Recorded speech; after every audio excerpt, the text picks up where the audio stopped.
Hello, good morning mga kamamshi.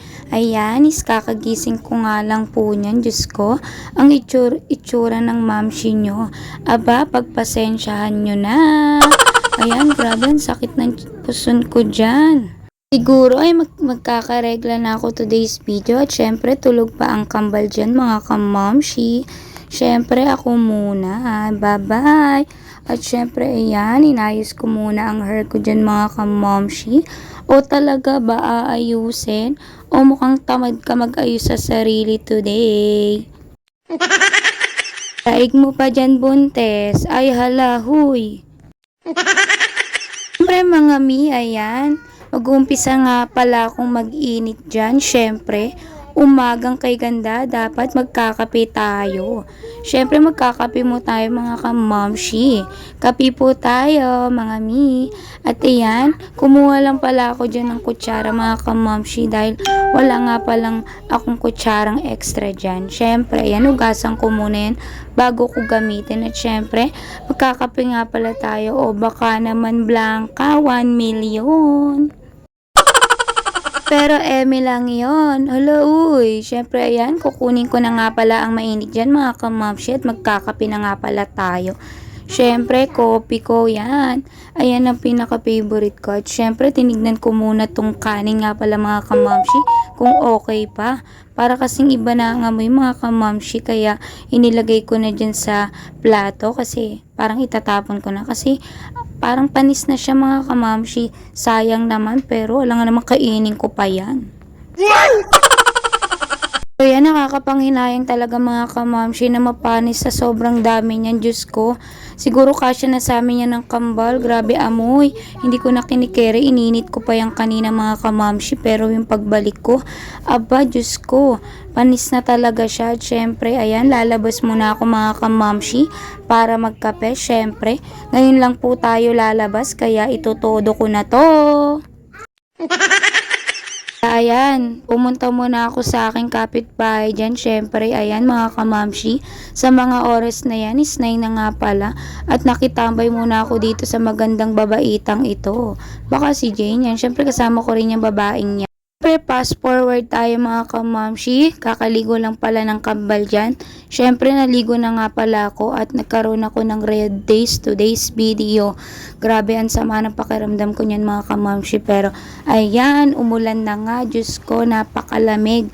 Nanginig pa nga ako dyan habang naliligo. Biglang umulan. Grabe.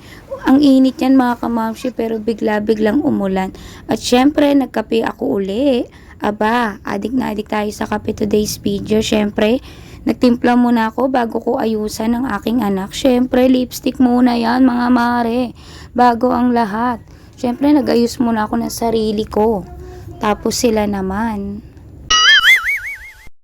Tan ko lang i-love yourself ang sarili ko. Baka na may magalit pa dyan. Eme lang yan mga kamamshi. Syempre, ayan. Tapos na nga pala ako sa akin sarili at papaayusan ko na nga pala to ang anak ko. Syempre mga kamamshi, ipitan ko lang po yan ng very bonggang malala. Hala, bonggang raw. Diyos ko mga kamamshi, sa mga oras na yan at urat na urat nga pala ako dyan. Grabe ang away nila. Naguunahan pa sila mga kamamshi kung sino ang iipitan ko sa dalawang iyan. Diyos ko naman, sabi ko na, aba, kahit sino mauna. Palagi talaga silang nag-aaway mga kamamshi na kung sino ang uunahin ko.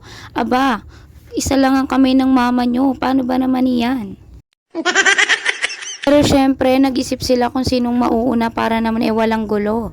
Aba, magagalit na naman ang ina nyo. Diyos ko, napakasakit ng lalamunan ko niyan mga kamamshi dahil maghapon ako nagsaway dyan. Dahil grabe, Diyos ko, hindi ko alam kung bakit lagi sila nag-aaway. Diyos ko, kambal nga lagi hindi sila nagkakaintindihan. Pero ito at lagi naman akong galit. Diyos ko naman, high blood na ang mamshi nyo. Sumabay pa ang red days ko ngayong araw. Hindi ko na kinikerry to. Diyos ko, ayan. Habang nagkaano nga pala ako dyan mga kamamshi. Ito namang isa ay naglalandi ng kape. Diyos ko naman, sinayang pa talaga ang kape na yan. Kulang na nga sa amin tatlo. Diyos ko, sinasayang pa. Baka mamaya tumanda agad ang mama nyo. Nako, Diyos ko, wag naman sana. Ayoko pang tumanda. Siyempre mga kamamshi, sino ba naman ang gusto, 'di ba? Siyempre Diyos ko, haggard na haggard ang mamshi nyo dahil dito sa dalawang to. Kinikerry ko para sa kanila. Pero syempre mga kamamshi, ayan, tinuloy-tuloy ko lang pala ang pag-iipit sa mga batang iyan. Salamat naman ay nagkasundo na sila, Diyos ko.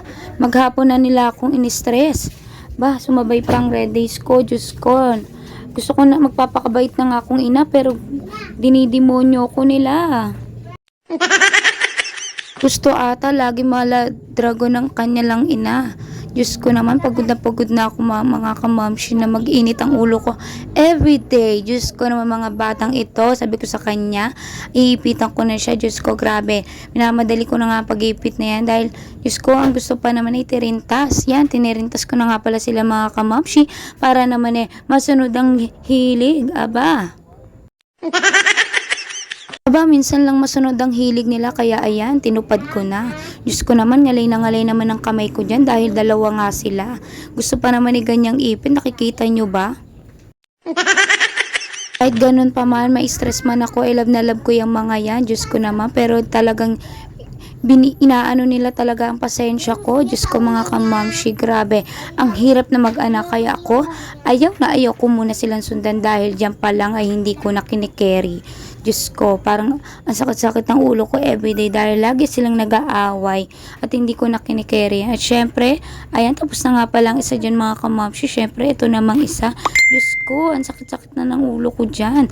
Dahil nga dyan sa dalawang iyan. Habang iyan, iniipitan ko nga pala siya dyan. Nag-uusap nga pala sila dyan. Diyos ko naman, sana naman nagkasundo sila. Iyan, happy-happy pa siya dyan. At naging okay na silang magkapatid.